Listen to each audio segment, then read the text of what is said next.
안녕하세요. 한 주간 평안하셨나요? 여전히 코로나 확진자가 100명대를 기록하는 한 주임에도 나의 건강을 지켜주신 하나님께 감사함으로 오늘 말씀을 시작합니다.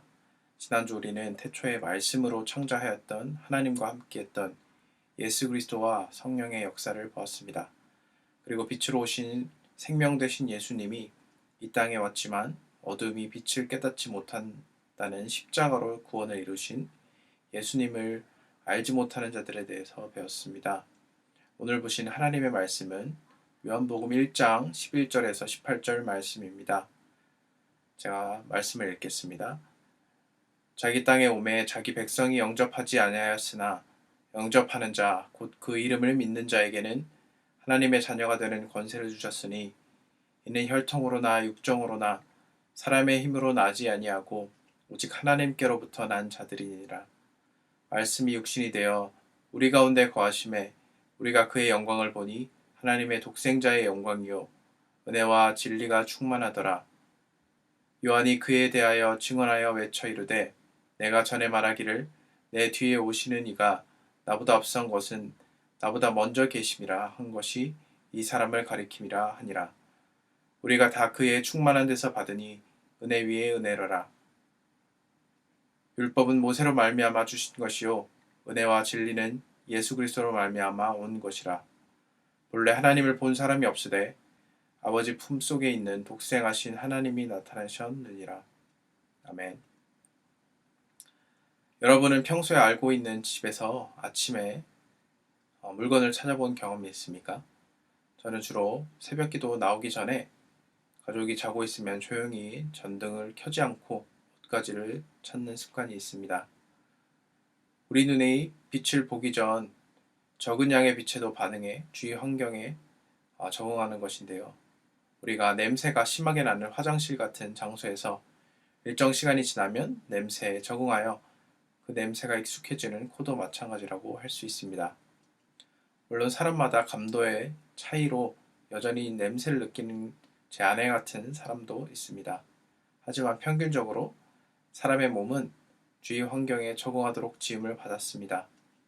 그런데 이 적응의 능력은 때로는 우리가 민감해야 할 안전의 영역에서 둔감을 느끼는 안전 불감증 같은 사고로 이어지는 부정적인 적응으로 이어질 수도 있습니다. 오늘 본문의 말씀에 자기 땅에 예수님이 오셨으나 자기 백성은 영접하지 않았다는 내용으로 말씀은 시작합니다. 즉, 자신의 백성이라는 것은 유대인을 의미하기도 하지만 더 크게는 주님을 믿지 않는 사람들을 의미하기도 합니다. 유대인들은 예수님이 하나님의 아들이라면 죄수 중 가장 악질한 자가 받을 저주의 상징이었던 십자가에 달려 죽으실 분이 아니라고 생각했기에 그를 영접하지 않았습니다. 오히려 그를 신성모독죄의 형벌인 십자가에 죽는 것이 당연하다고 여겼습니다. 이와 같이 주님을 믿지 않는 사람들의 특징은 자신이 죄인이며 그에 따르는 구원의 필요성과 예수님이 오직 구원의 길 되시는 것을 깨닫지 못하는 것입니다. 지금의 세상은 살기에 편리하고 삶의 질이 높아진 반면 사람들은 더욱더 성경의 절대적 진리에 대해서 의심을 품고 이성적으로 비판하려고 합니다. 아이러니하게 세상은 점점 영리해지나 영적인 눈은 점점 어두워지는 것입니다. 하지만 12, 13절에서 하나님을 영접하며 그 이름을 믿는 자에게는 그분의 자녀가 되는 권세를 주셨습니다. 이는 혈통인 그분의 자손이기 때문이 아니며 육정인 사람의 육신대로가 아니고 사람의 뜻이 아닌 오직 하나님께로부터 난 자라고 말씀합니다. 즉 특혜를 받은 자손이나 사람의 육체나 사람의 뜻이 아닌 오직 하나님을 믿는 믿음만으로 그의 자녀가 되는 것입니다. 믿음은 곧 하나님의 성령의 선물이므로 하나님이 부어주시는 은혜로만 갖게 됩니다. 사람들은 어떻게 믿기만 하는데 이런 선물을 받을 수 있는가에 대해서 의문을 갖습니다. 하지만 믿는 주체를 사람이라고 가정하기 때문에 이러한 의문이 들게 되지, 믿게 만드는 주체가 하나님이라고 생각할 때 우리는 주의 은혜가 얼마나 큰지 알게 될 것입니다. 14절에서 말씀이 육신이 되어 우리 가운데 거한다는 표현은 하나님의 아들이신 예수님이 이 땅 가운데 인간의 육신으로 오신 것을 의미합니다. 절대자로 유한한 인간의 몸으로 오신 것에 대한 놀라운 비밀은 바로 하나님 아버지의 우리를 위한 사랑에 있습니다. 그러한 불평과 어려움을 택하신 목적은 우리를 사랑하셔서 죽음으로밖에 풀 수 없는 죄의 큰 문제를 해결하기 위해 친히 이 땅에 오신 것입니다. 그래서 비록 인간의 모습으로 오셨지만 그의 사역과 가르침 그리고 십자가의 죽으심으로 보이신 그의 영광은 독생자의 영광이며 은혜와 진리가 충만하다고 하는 것입니다. 이어서 사도 요한은 15절에서 다시 한번 세례 요한을 언급합니다. 그의 사역 가운데 예수님에 대한 언급이 계속되고 있는데 이는 앞으로 오실 예수님의 이 땅 가운데의 완전한 구원 사역을 이야기합니다. 사도 요한의 언급으로 우리는 하나님의 구원부터 약속하신 구원에 대한 이루심을 생각해 보게 됩니다. 이사야 53장 7절에서 우리를 대신하여 장차받으실 찔림, 상함, 징계받음, 그리고 채찍에 맞음으로 우리의 죄를 사하여 주실 것에 대한 약속이 이루어지는 것입니다. 우리는 그래서 16절에서 언급한 바와 같이 그의 충만한 죄 없으신 육체의 죽음과 피로 죄에 대한 용서를 받게 되었습니다. 이것이 얼마나 우리에겐 은혜 위에 은혜 아니겠습니까? 하지만 사람들은 이러한 복된 소식과 은혜에 대해 생각하지 않았습니다. 왜냐하면 눈에 보이는 현실적인 삶의 문제에만 시선이 고정되어 있기 때문입니다.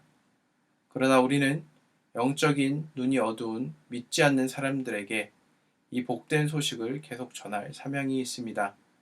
이는 자격 없는 죄인된 우리가 이러한 복된 소식과 주님이 허락하신 믿음으로 말미암아 그의 자녀가 되는 가장 큰 은혜를 입었기 때문입니다. 17절에서 이스라엘 백성은 모세를 통해 시내산에서 하나님의 십계명을 대표하는 율법은 받은 자들입니다.